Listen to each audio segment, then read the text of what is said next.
FM. Good evening mga idol. Please call me Callie. 23 years old from Antipolo City. Isa ako sa mga parating nakikinig sa Dear IFM. Sa bawat kwento kasi na ina-air nyo, parati ako nakakakuha ng aral na nagagamit ko naman sa buhay ko.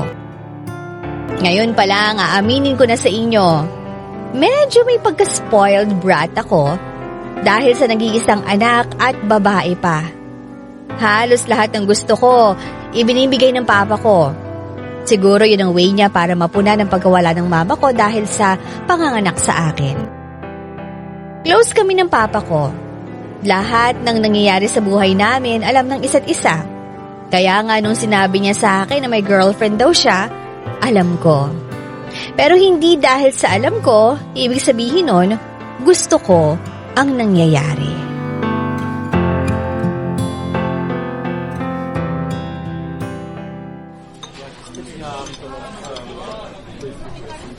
Pa, sino ba naman talaga hinihintay natin dito? Kanina pa ako naiinip eh. Basta, may gusto akong ipakilala sa'yo. At saka mamaya na tayo mag-order pagkarating niya, ha? Sino nga kasi yun? Okay. Naalala mo ba yung ikunikwento ko sa'yo na si Annabelle? Opo, naaalala ko yun eh. Anong meron sa kanya? Anak, si Annabelle na yung... Hi! Sorry, na-late ako. Traffic kasi eh. Tapos ang hirap ang makakuha ng taxi. Okay lang. Sige na, maupo ka na. Salamat. Siya ba yung Annabelle na sinasabi mo, Papa? Tita Annabelle. And yes, siya ang sinasabi ko sa'yo. So ikaw pala si Callie. It's nice meeting you. Mas maganda ka pala sa personal kaysa sa picture na nakikita ko. Oo, ano namang meron ngayon?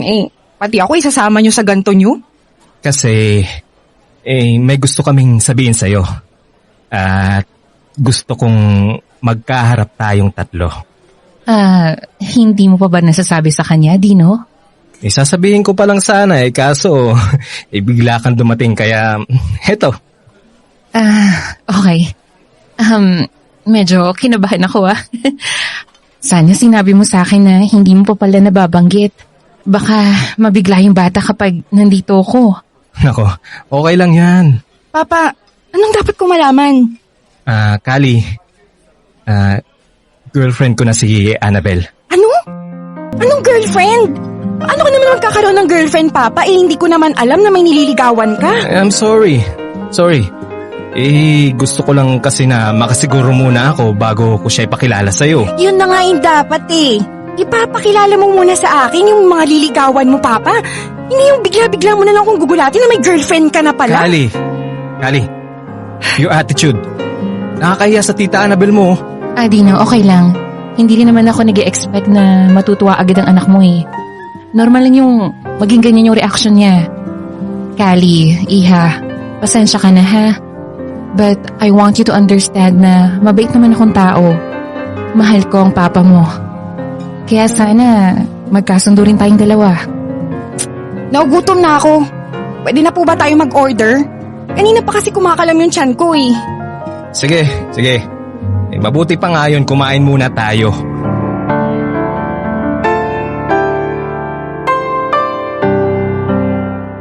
To be honest, mabait naman talaga si Tita Annabelle. Maganda pa. Kaya hindi na rin ako nagtaka kung bakit siya nagustuhan ni Papa. Pero alam niyo yung feeling na gusto mo yung tao pero ayaw mo? Ang weird, 'di ba? But in my case, mas malaki ang percentage na ayoko sa kanya. At mas lalo akong nainis nung nagdesisyon na sila ni Papa na magsama na.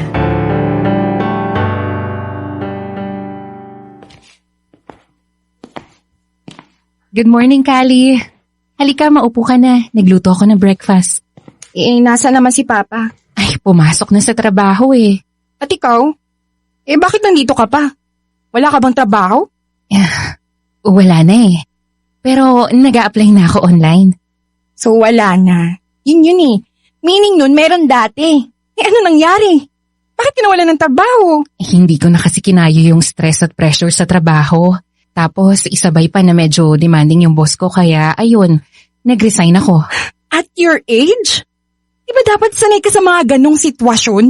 Alam mo, as far as I know, mahirap makahanap ng bagong trabaho ngayon. Alam ko naman yun. Pero, di ba dapat masuunahin natin yung sarili natin kesa sa karir. Kapag toxic na yung environment mo, gumawa ka ng paraan para makaalis doon. So, ganun yung ginawa ko. Kapag ba sinabi kong ikaw ang toxic sa environment ko, aalis ka ba? Aha? Joke lang to naman, hindi ka mabiro eh. Sige, eto, kain ka na. Alam mo naman na ayoko sa'yo, di ba? Una pa lang, di ba? So bakit ka nag-i-stay dito sa bahay namin? Ang papa mo naman kasi ang namilit sa akin na dito na lang tumira. Kesa mangupahan pa ako. Saka alam ko naman na ayaw mo sa akin eh. Kaya heto, gumagawa ko ng paraan para magkasundo tayong dalawa. Para sa papa mo. Sorry to say pero hindi mangyayari yun. Nag-iisa lang si Mami sa buhay ko. At sa buhay namin ni Papa. Alam ko. At wala akong balak na palitan ng mami mo. Mabuti naman. At least nagkakaintindihan tayo. I have to go. Late na ako sa school.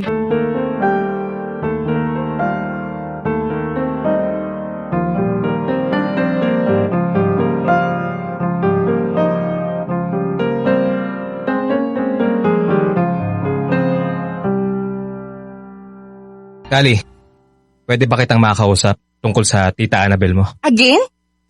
Ano namang meron sa kanya? Sinabi niya sa akin ang lahat ng nabanggit mo sa kanya at hindi ko nagustuhan ang mga sinabi mo. Hindi mo dapat kinakausap ng ganun ng tita mo. Unang-una sa lahat, Papa, hindi ko siya tita. Pangalawa, hindi mo ba nakikita, Papa? Kung talagang concern siya sa akin, hindi niya sasabihin sa'yo kasi alam niyang mag-aaway tayong dalawa. Concern sa'yo si Annabel kaya sinabi niya sa akin. Imbis na siya magdisiplina sa'yo, ako ang pinuntahan niya para ako ang gumawa nun sa'yo. Eh kung ibang tao yan, baka napagalitan ka na. Pa, bakit hindi mo na lang kasi iwalay yung babae na yan? Alam mo namang ayoko sa kanya una pa lang eh. At hindi ko magets kung bakit kinakailangan mo pang patirahin siya dito. Paano kung mamamatay tao pala yan? O di kaya baliw na bigla na lang akong saktan kapag wala ka. Tulad ng palagi kong sinasabi sa'yo, kilala ko si Annabel. At ito na rin ang chance para magkalapit kayong dalawa. Gusto kong kilalanin mo siya ng mabuti. Papa, ayoko. Kilala mo ako, di ba? Kapag ayoko sa isang tao, ayoko talaga. Papa, hindi mo ko mapipilit na magustuhan yung taong yun. Kaya kung ako sa'yo, hihiwalayan ko na yan. Kasi ayoko sa taong yun. Papa, masaya naman tayong dalawa, di ba? Kali, ganito na lang. Paano kung bigla na lang akong mawala? Sino mag-aalaga sa'yo? Papa, hindi mangyayari yun. I can take care of myself. Hindi natin siya kailangan dito sa una pa lang. Ang gusto ko lang, kilalanin mo si Annabel. Minsan lang akong humiling sa'yo. Pagbigyan mo naman ako, anak.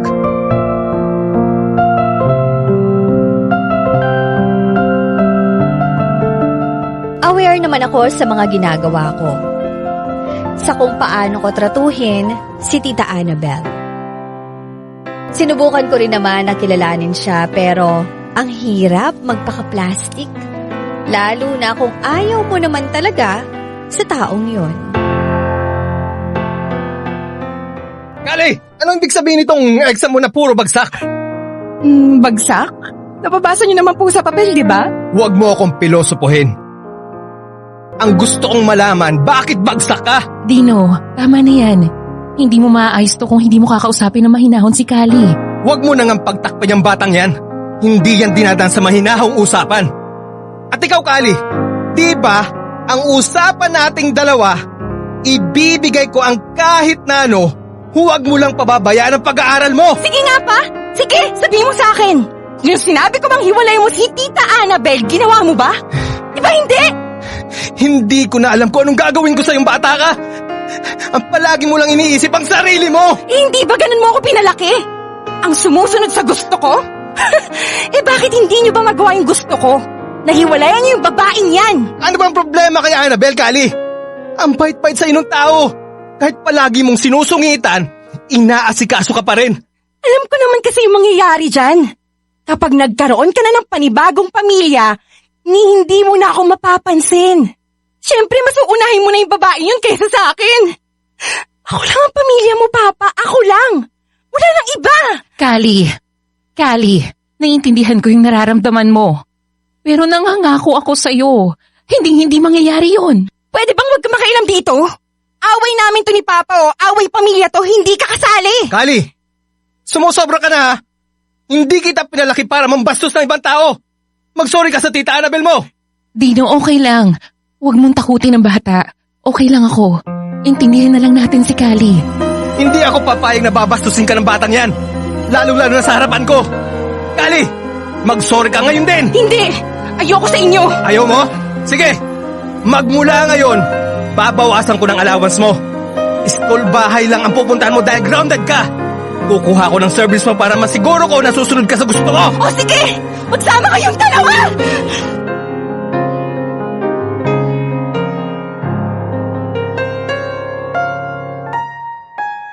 Totoong sumama ang loob ko kay Papa that time.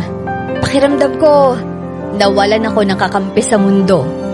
Pakiramdam ko, ipinagpalit na niya ako sa iba. Yun kasi ang first time na mapagalitan ako ni Papa dahil sa ibang tao. Kaya naisip ko, kung ngayon pa nga lang na hindi pa sila kasal ni Tita Annabel, nasisigawan na niya ako ng ganon. How much more pa kaya kapag nagpakasal at nagkaroon na sila ng sarili nilang pamilya?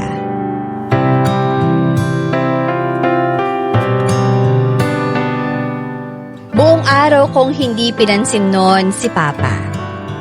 Pinaramdam ko talaga sa kanya na sobrang sumama ang loob ko. Na nasaktan ako. Na this time, feeling ko, nag-iisa na lang talaga ako. Kali, nandiyan ka na pala. Parang ang aga mo naman yata nakauwi ngayon. May gusto po kasi akong ipakita sa inyo eh. Talaga? Ano yun? Ayan pa oh. Tingnan mo sa cellphone ko. Nandyan ang patunay na tama ang hinala ko sa babaeng yun. Doon sa babaeng pinagtatanggol mo sa akin. Patingin nga. Ano ba to? Pictures yan ni Annabel at nung kabit niya. Ha? Kanina ko lang yan nakuha oh. Kabit niya? Oo, Papa. Ilang beses ko na nga napapansin na palaging umaalis yung girlfriend mo. Kahit wala nga siyang pasok, umaalis eh. Ayun, nagtaka ako kaya naghanap ako ng chance para malaman kung saan siya nagpupunta. At kanina, habang palabas ako ng gate sa school namin, ayun, nakita ko yung sasakyan nila. Nasundan naman ng kaibigan ko kaya ayan. Yan ang tumambad sa akin. Mali tong ginawa mo, Kali. Paanong mali pa? Ako pa talagang nasa mali ngayon? Di ba dapat sa babaeng yun ka magagalit at hindi sa akin? Dahil hindi ko nagustuhan ang ginawa mo. Wala kang karapatan na gawin to sa tita Annabel mo. Pwede ba pa? Wake up! Niloloko ka lang ng babaeng yun! Anong nangyayari sa inyong dalawa? Wow! Nandito na yung magaling. Anong sinasabi mo, Kali? Ang galing mo rin maglihim, no? Hindi ka nga nagtataka ngayon kung paano mo nabilog yung utak ng tatay ko eh. Kung si Papa nagawa mong lokohin, ako hindi! Apakalandi mo! Hindi ko alam kung paano ka lumaking ganyan. Ni minsan, hindi kita tinuro ang maging bastos. Kung sa una, iniintindi kita. Dahil kahit sinong anak may hirapang tanggapin ang sitwasyon ngayon. Pero, sumusobra ka na eh. So ano pa? Sige, mas kakampihan mo pa yung babae kaysa sarili mong anak? Hindi pa man kayo nagpapakasal. Kakaroon ka na ng sariling pamilya. Nawalan na ako agad ng boses dito sa bahay. Nagagalit ako dahil mali ka. Anong mali pa? Nandyan na lahat ng pictures na patunay na niloloko ka ng babaeng yan. Kasama siyang ibang lalaki oh. May kayakap? Hindi pa ba yun panloloko? Kali, magpapaliwanag ako. Wala akong pakialam sa mga sasabihin mo ah. Ang alam ko lang nandidiri ako sa'yo. Kung may boyfriend kang iba, anong ginagawa mo sa buhay ng papa ko? Hindi. Kali, makinig ka. Mali ang iniisip mo. Hindi ko kailangan ng paliwanag. Pwede ba wag mo lukuin yung papa ko? Alam mo, simula nang dumating ka sa buhay namin, nagkakagulo kaming dalawa eh. Lang niya ako sinaktan ng ganito nang dahil sa'yo. Nang dahil sa walang kwentang babaeng tulad mo. Manahimik ka, Kali! Punong-puno na ako sa'yo, bata ka ha! Wala kang galang! Sa edad mong yan, alam kong hindi ko nakasalanan kung bakit ganyan ka kabastos. Dahil sa pagkakaalam ko, ni minsan, hindi ako nagkulang bilang ama sa'yo! O sige pa, mamili ka ngayon. Yang babaeng yan o ako? Itigil mo na to, Kali! Wala kang naintindihan sa mga nangyayari. Hindi mo alam ang mga ginagawa mo. Kung galit ka, kausapin mo ako ng maayos. Hindi yung nambabastos ka ng ibang tao. O sige, pa, ako na lang ang aalis. Total, wala na ako sa'yo. Kasi magkakaroon ka na ng ibang pamilya. Mas mabuti kung umalis na lang ako dito. Magsama kayo ng bago mong pamilya.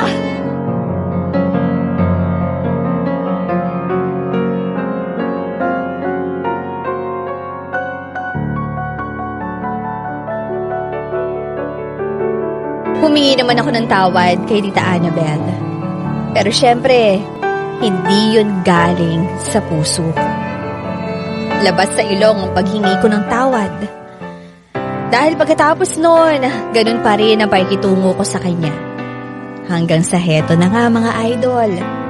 May nalaman ako tungkol kay Tita Annabel. Isang bagay na alam kong magbabago o magtatapos ng relasyon nila ni Papa.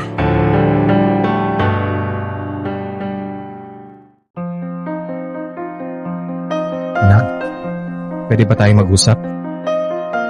Hindi ko naman sinasadya na masaktan kita. Papa, ngayon mo lang ako sinaktan ng ganun. Alam ko.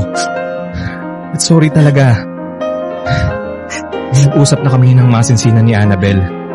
Eh, sinabi niya na hindi makakabuti sa yung relasyon namin kaya mas maganda kung magkakanya-kanya muna kami. Sinabi niya yun? Mahal ka ng Tita Annabel mo. Pinipili mo lang na hindi makita dahil ayaw mo sa kanya. Pero anak, kung imumulat mo ang mga mata mo, makikita mo kung gaano kabuting tao si Annabel. Mas inuuna ka niya kaysa sa kaligayahan naming dalawa. Mas importante ka raw kaysa sa amin. Nakokonsensya lang siya pa. Dahil alam mo na ngayon na niloloko ka lang niya. Alam mo ba kung bakit ako nagalit sa'yo ng sobra? Dahil sa mga sinabi ko? Hindi lang yun. Dahil mali ka sa akala mo. Ha? Ano? Yung lalaking nakita mo na kasama niya, anak niya yun. Pero parang nasa mga 26 years old na yung lalaki pa. Paano niya magiging anak yun? Hindi totoong anak. Pinalaga yun sa kanya ng namatay niyang kapatid. Kaya hindi niya boyfriend yun. Anak niya. Sorry po pa. Masyado po akong nagpapadalos-dalos sa mga ginagawa ko. Naghiwalay patuloy kayong dalawa dahil sa akin. Hayaan mo na yun, anak.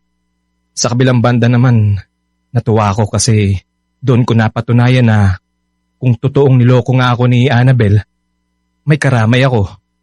May magtatanggol sa akin at ikaw yun, anak.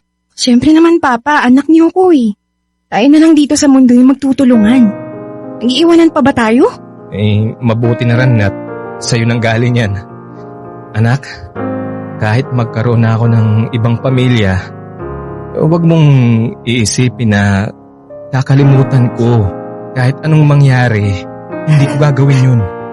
Ikaw pa rin ang panganay ko. Kahit magkaroon ako ng ibang anak, hindi magbabago ang pagmamahal ko sa'yo. Opo. Papa, I'm sorry. Shh! Tama na. Tama na yan. Okay na.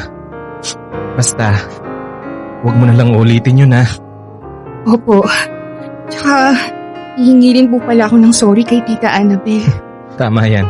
Huwag mong kakalimutan na humingi ng tawad kapag nagkaroon ka na ng kasalanan sa isang tao. Pero ang dapat na hindi mo makalimutan ay kung gaano kita kamahal. Na kahit kailan, hindi kita tatalikuran. Mahal na mahal kita, anak ko.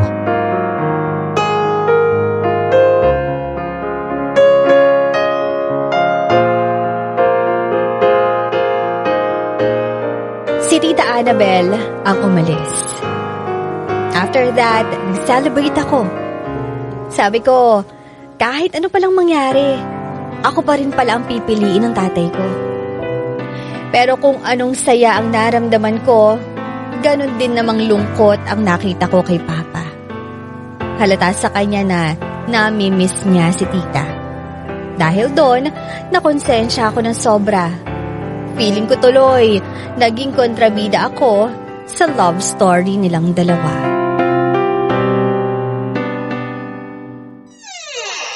Oh, Kali, anong ginagawa mo dito? Tita, pwede po ba tayong mag-usap sa loob? Oo, sige. Halika, pasok ka. Thank you po.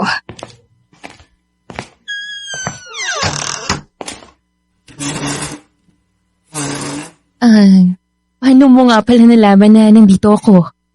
Kay Papa po. Okay. Teka, anong gusto mo? Juice, tubig? Hindi na po. Okay lang po ako. Siya ba yung anak niyo?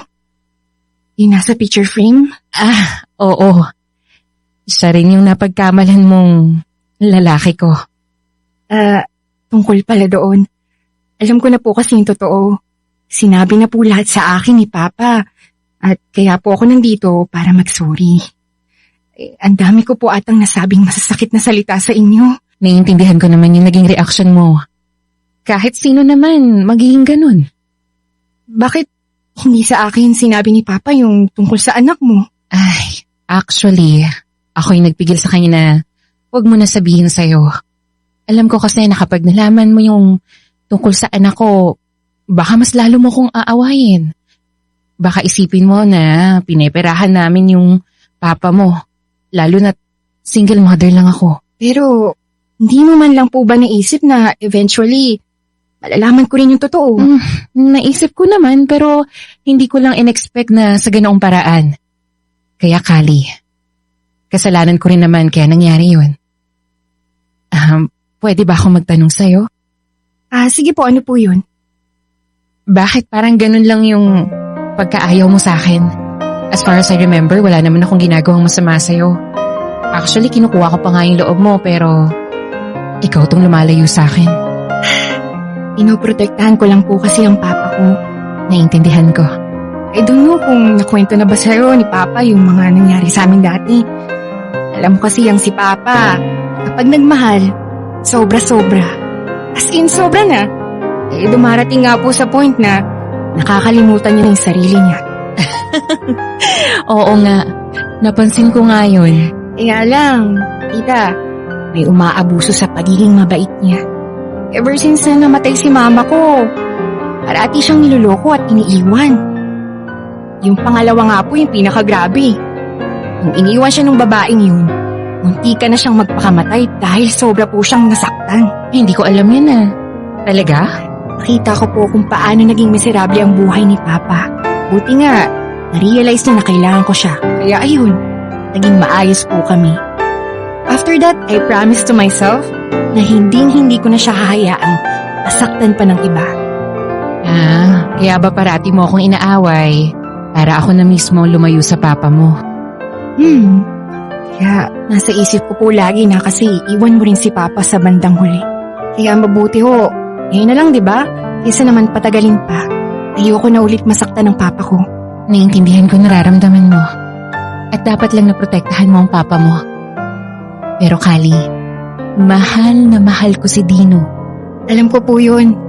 At mahal na mahal ka rin ni Papa. Alam niyo po nung sinabi niyang naghiwalay kayo, nakita ko kung gaano siya kalungkot. At doon ko ho na-realize na ikaw pala talaga ang nagpapasaya kay Papa. Pero baka kasi kapag nagstay pa kami sa isa't isa, Kali baka kayo naman ang magkasirang mag-ama. Kaya nga po ako nandito eh. Kasi gusto ko po kayong magkabalikan ni Papa. Mas ayoko po kasi siyang nakikitang malungkot. Kung alam kong may pwede namang bumalik para maging masaya si Papa, pababalikin ko, okay na sa akin ang lahat. Ilang beses mo nang pinatunayan na mahal mo ang Papa ko. At sapat na ho sa akin yun. So please, balikan mo po siya. I want him to be happy.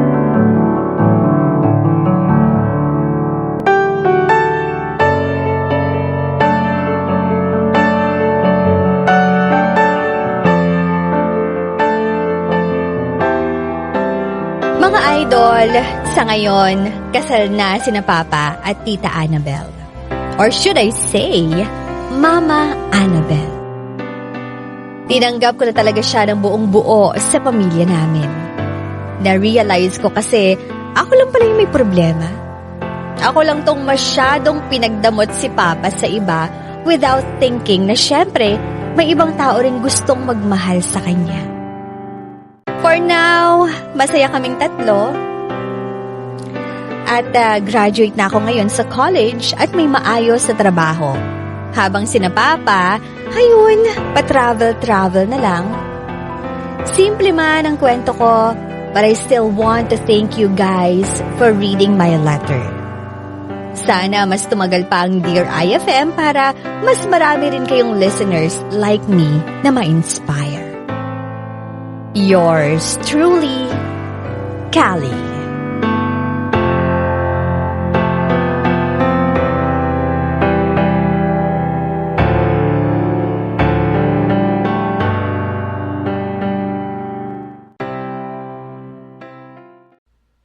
Idol, may kwento ka bang nakakakilig?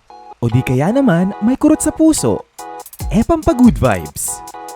O baka naman gusto mo lang makapagbigay ng inspirasyon? Halika! Pwedeng-pwede kang magpadala ng kwento ng buhay mo sa amin. Magpadala lang ng sulat sa email dearifmstories@gmail.com o di kaya naman mag-PM sa official Facebook page namin. Hanapin lang ang Dear IFM at kami nang bahala sa'yo. Malay mo, kwento mo na pala ang susunod na mapapakinggan. Ano pang hinihintay mo? Ikwento mo na yan dito sa amin sa Dear IFM, kung saan una ang kwento mo.